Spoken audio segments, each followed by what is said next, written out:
अस्सलाम वालेकुम। आज मैं ये ट्यूटोरियल बना रहा हूँ कि हम आर में फंक्शन कैसे कॉल करते हैं और इसका पाइथन से क्या फ़र्क है। तो मिसाल के तौर पे ये मैंने कुछ एक फ़ाइल बनाई थी। मैं नए सिरे से इसके अंदर एक कोड लिखता हूँ और फिर उसको आपको बताता हूँ कि आपने उसको उसके अंदर फंक्शन बना के कॉल कैसे करना है। और आर में हम जब फंक्शन लिखते हैं तो हम उसको ऐसे लिखते हैं। मिसाल के तौर पे मैं कोई फंक्शन का नाम लिखता हूँ, माई फंक्शन। और आर में आपको अगर नहीं पता तो पता होगा कि इक्वल टू भी आप लिख सकते हैं और आप ये कमांड भी लिख सकते हैं। सॉरी,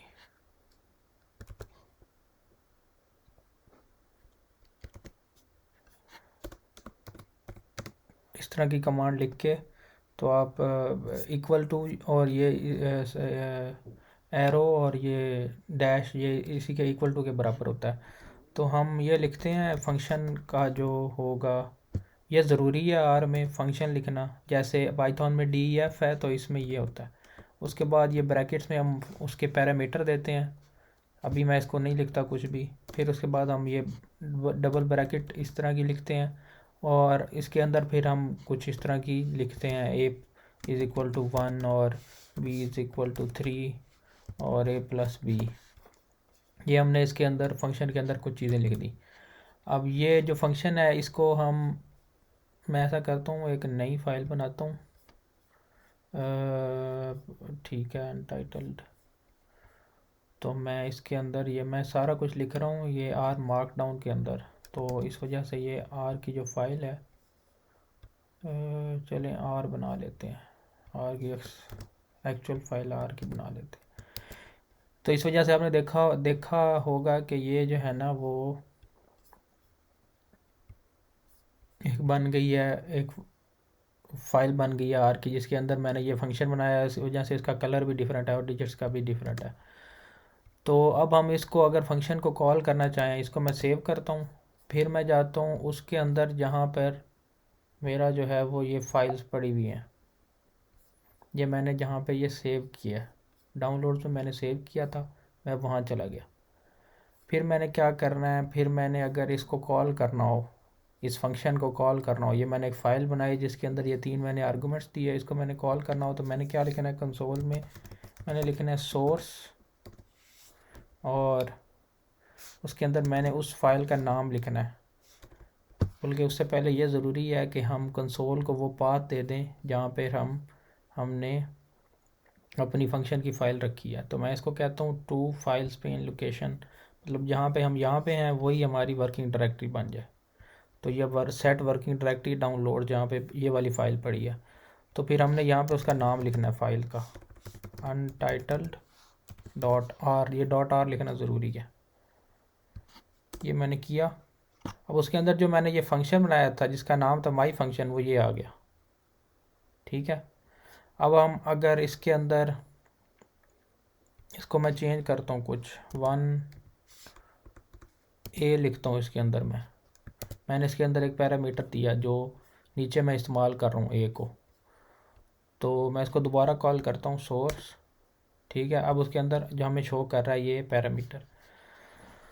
तो अगर हम इस फंक्शन को इस्तेमाल करना चाहें तो हम लिखेंगे माई फंक्शन। ठीक है। अब इसके अंदर वो एक पैरामीटर है तो मैं इसको लिखता हूँ ए को 3। तो उसने हमें रिज़ल्ट दे दिया ए प्लस बी, मतलब ए को हमने वैल्यू दी 3, 3 जमा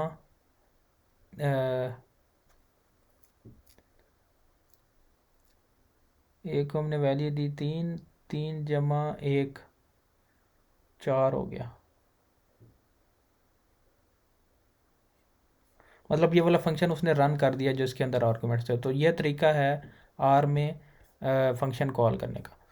अब पाइथन में हमने क्या करना है, मैं इसी तरह की एक फ़ाइल जो है ना वो पाइथन की भी बनाता हूँ, फिर आपको दिखाता हूँ कि पाइथन में क्या होता है और आर में क्या डिफरेंट है।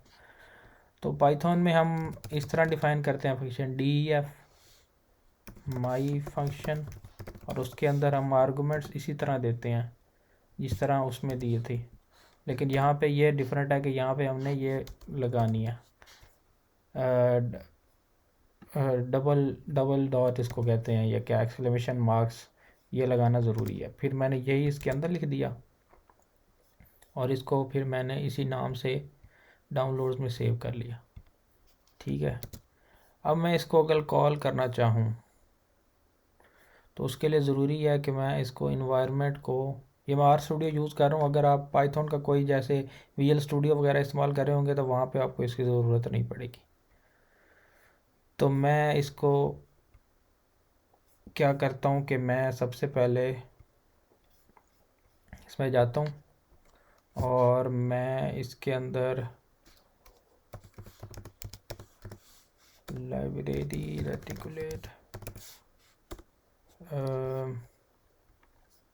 अगर मैं इसको रन करूं तो ये इसको चेंज कर देगा। हाँ अब ठीक है, चलें ये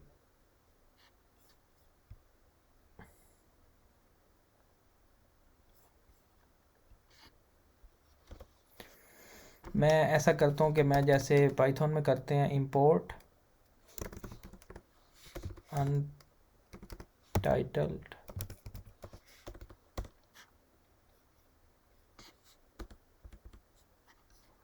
मेरे ख्याल में ये आर स्टूडियो में मुझे कुछ डिफरेंट ये कर रहा है।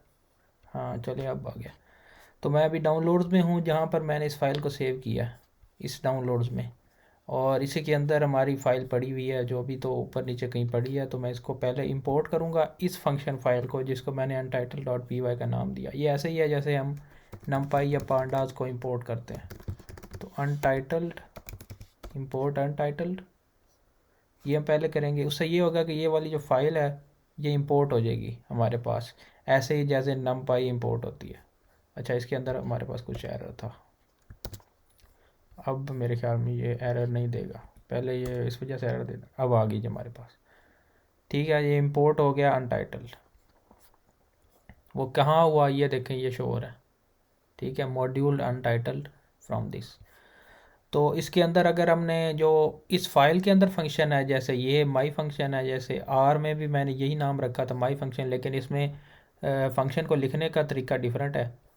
तो मैं इसको, अगर मैंने इसको इसी तरह इस्तेमाल करना हो जिस तरह मैंने आर में सोर्स करके यूज़ किया था, तो मैं इसको ऐसे करूँगा कि पहले फ़ाइल का नाम लिखूँगा अनटाइटल्ड, फिर मैं लिखूँगा डॉट, फिर मैं लिखूँगा माई फंक्शन, देखें आ गया option.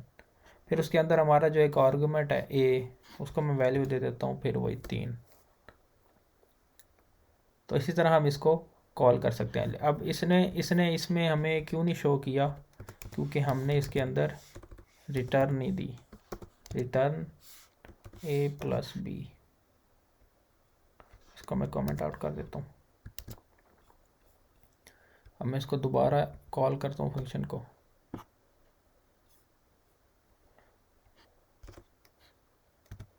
c is equal to, चले ये यूज़ नहीं हो रहा तो फिर मैं इसको इंपोर्ट करता हूँ, फिर कॉल करता हूँ, तो ये रिटर्न इसको करना चाहिए। चलिए, ये वैसे एक तरीका ये है कि इस तरह पाइथन में हम फंक्शन कॉल करते हैं और इस तरह हम आर में फंक्शन कॉल करते हैं। उसमें सोर्स यूज़ करते हैं और इसमें इंपोर्ट यूज़ करते हैं, फिर उसके बाद इसमें डॉट लगा सकते हैं और उसमें डॉट लगाए बगैर भी कर सकते हैं। अभी मैं उसके बारे में कोई ट्यूटोरियल बनाऊंगा कि ये डॉट वाला तरीका क्या आर में भी यूज़ हो सकता है कि नहीं हो सकता। यह था आज का ट्यूटोरियल। Thank you.